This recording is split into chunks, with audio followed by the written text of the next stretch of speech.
Within a human lifetime, we see evidence that 8 to 16 degree C jumps in temperature can occur within decades. Now, we need to understand what's causing that shift. Why is there a big shift from cold conditions to warm conditions? And why do we get so many of these events in the past?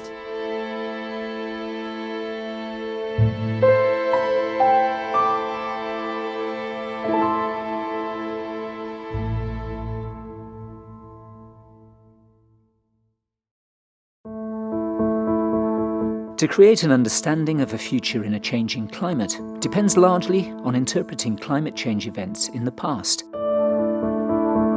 Eliza Cook is one of an international team of scientists looking to understand rapid climate changes over the last 100,000 years, temperature changes of up to 16 degrees in a 50-year period.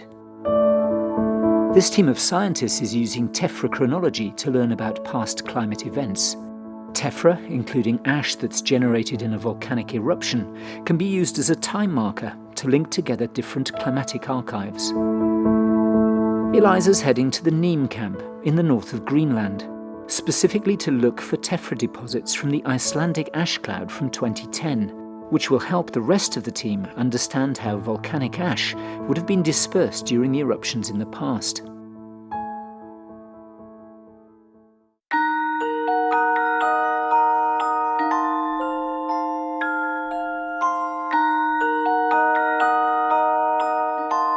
It's a challenging journey. It's going to be a challenging month. It's very isolated. You get flown in by the US Air Force and dropped off in the middle of nowhere, basically.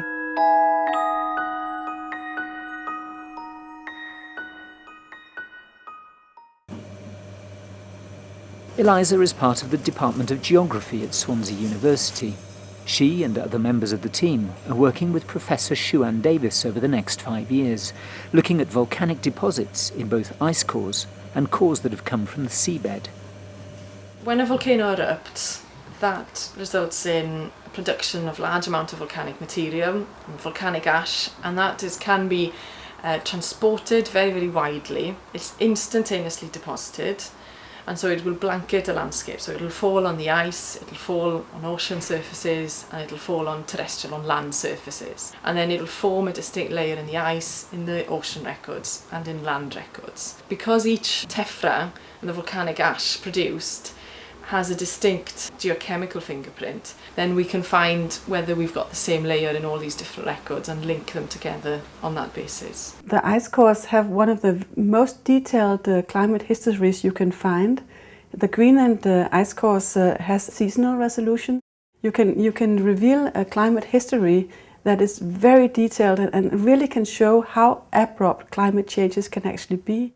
Tephra chronology helps us compare the timing of these events in the ice and in the ocean. Understanding that means we can see whether these climate changes were triggered by events in the atmosphere or in the sea. There's a lot of unrest and kind of reorganisation of the climate system that is obviously very important. It's happened in the past and it could happen in the future, and so we need to understand the mechanisms of that climatic change.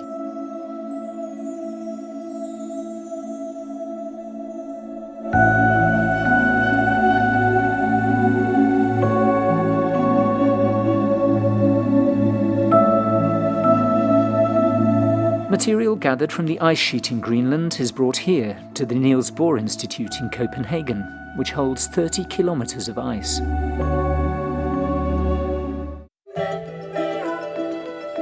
Now it's time for the most important part of the science, the processing of the material. The work involves a large team in Swansea, so we've got researchers, postdoctoral researchers, PhD students, as well as technicians.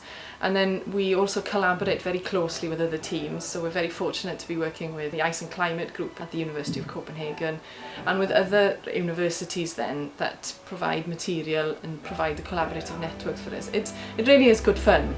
It's nice to meet these new people, to make new friends and make long-lasting friendships, really. We've got 2 separate labs that we work in.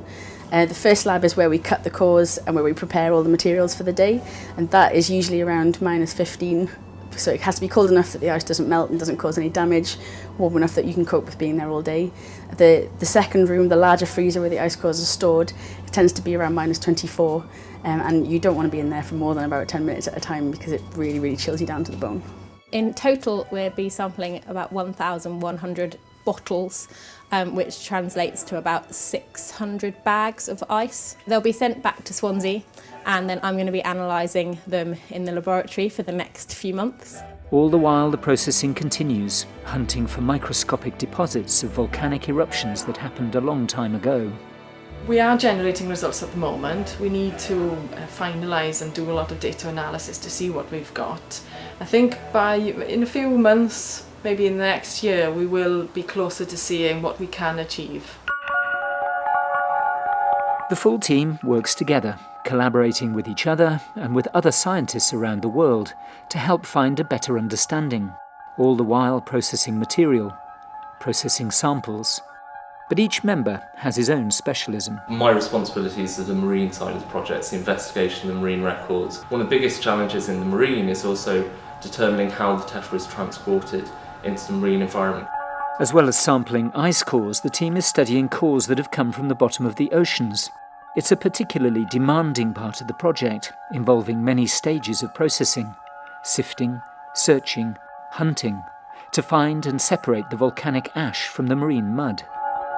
If the team finds traces of tephra in the mud that chemically link to traces in the ice, it puts a time constraint around the climate events, helping us understand whether the event was triggered in the sea or in the atmosphere. Understanding that is one of the biggest questions being tackled by this project. Another of the challenges is that the search is for deposits a long way from the volcanic source, so any remaining traces of ash will be microscopic. Obviously, when you're looking through the actual slides itself, when you do actually find tephra, it's actually quite exciting, and that's what science is all about, really. While the laboratory processing is taking place in Copenhagen and Swansea, one of the team members is still working on the ice. Eliza was taking samples for her own research, digging a snow pit, looking for tephra, including ash generated during eruptions that live in the memory of many, one of which, in 2010, has a particular poignancy for this research project.